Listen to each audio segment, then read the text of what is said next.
हे students, बच्चों हमारा exam आज से बहुत ही नियर हो गया है एंड आज हम स्टार्ट करेंगे चैप्टर नंबर 13 एंड 14 जो आपके ज्योग्राफी के चैप्टर्स हैं उनका रिवीजन।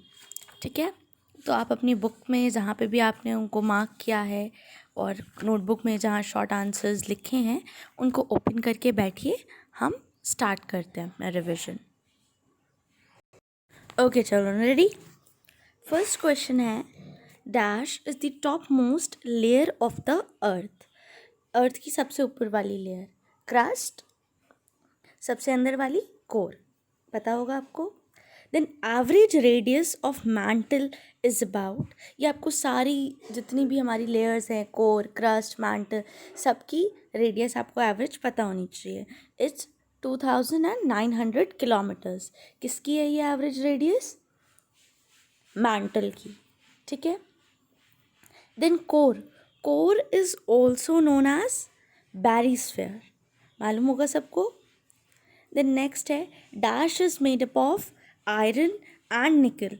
किस में आयरन और निकल है बच्चों?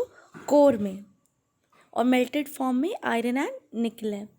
नेक्स्ट है, granite, chalk, clay and salt are examples of, again children, granite, chalk, clay and salt किसके एग्जाम्पल्स हैं? रॉक्स के एग्जाम्पल्स हैं। क्लियर। फिर सिक्स्थ है, कौन सी रॉक्स ऐसी हैं जो मोल्टेन मैग्मा से बनती है? बहुत सिंपल, हमें मालूम है, इग्नियस रॉक्स। फिर है फॉसिल फ्यूल्स, ये कौन सी रॉक्स में पाए जाते हैं? सेडिमेंट्री रॉक्स में पाए जाते हैं। एट्थ है, which of the following rock is a metamorphic rock. Metamorphic rock कौन सी है? तो करेक्ट आंसर है मार्बल। ठीक है चिल्ड्रन, चलिए फिल इन द ब्लैंक्स पे आते हैं। 4 फिल इन द ब्लैंक्स हैं, जल्दी से देखते हैं इनको। क्रस्ट की एवरेज डेंसिटी पूछ रहा है, तो इट्स 3 ग्राम पर cubic centimetre. Then solid outermost layer of the earth is called crust, पता हमें बाहर का लेयर क्रस्ट, सबसे अंदर का कोर, फिर बीच में mantle. Sandstone is metamorphosed into quartzite.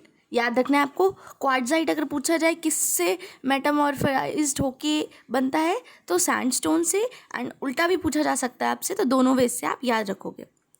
Soil is formed from rocks. अब बच्चों ट्रू एंड फॉल्स देखेंगे। True and false, first statement है, the geologist study the interior of the earth. Correct. Earth is composed of uniform materials, बिल्कुल गलत, क्योंकि earth की composition different places पे different होती है, यूनिफॉर्म बिल्कुल नहीं होती है। नेक्स्ट है, salt is an example of chemically formed sedimentary rock, बिल्कुल सही। देन फोर्थ है, change of one type of rock into another is known as mineral cycle, ये गलत है। चलिए बच्चों मैचिंग देखते हैं। मैचिंग है minerals, rocks, sima and shale. Minerals क्या होते हैं? मिनरल्स की डेफिनेट केमिकल कॉम्पोजिशन होती है, यानी option B, definite chemical composition. Rocks क्या होता है? Rocks changes into state, rocks मतलब बदल सकते हैं। ठीक है। देन सीमा, SIMA, आपको पता है ये सिलिका एंड मैग्नीशियम से बना होता है। SI for silica, MA for magnesium. Then shale, materials of the earth crust को हम शेल कहते हैं। क्लियर है। नेक्स्ट चिल्ड्रन, अब डिफाइन पे आते हैं। डिफाइन में सबसे पहले क्रस्ट है, तो हमें पता है सॉलिड आउटर मोस्ट लेयर को हम क्रस्ट भी कहते हैं। नेक्स्ट है मिनरल्स, तो naturally occurring substances present in rocks. Sial and sima आप लिख लोगे। एक्सट्रूसिव रॉक्स क्या होती हैं? जो अपने सरफेस को कूल कर लेती है। Rocks that cool on the surface of the earth are called extrusive igneous rocks. Means जो इग्नियस रॉक्स होती हैं अर्थ के नीचे काफ़ी गर्म होंगी, उस सरफेस पे आके जब खुद को कूल कर लेती हैं तो उसको हम एक्सट्रूसिव रॉक्स कहते हैं। क्लियर है चिल्ड्रन। नेक्स्ट पढ़ेंगे, ये शॉर्ट आंसर क्वेश्चंस हैं। कॉन्टिनेंटल क्रस्ट क्या होती है? Upper part of crust is called continental crust. फिर extrusive and intrusive igneous rocks लिख लोगे आप। मेटामॉर्फिक रॉक्स कैसे बनती हैं, तो ये काफ़ी लंबा प्रोसेस है, आप लिख सकते हो।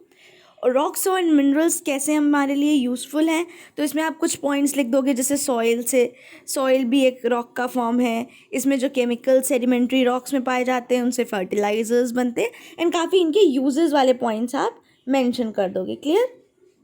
चलिए, ये था आपका chapter number 13 inside our earth. अब ये जो हमारा चैप्टर नंबर 14 है बच्चों, उसके भी आंसर्स मार्क्ड हैं, आप यहाँ से नोट डाउन कर सकते हैं। Changing the faces of the earth, Alfred Wegener was a German meteorologist. ये उसके क्वेश्चन आंसर्स मार्क्ड हैं। फिल इन द ब्लैंक्स के आंसर्स भी मार्क्ड है एंड ये मैचिंग भी करी हुई है। सो आप यहाँ से देख के अपने आंसर्स मैच करके इसकी प्रैक्टिस कर सकते हैं।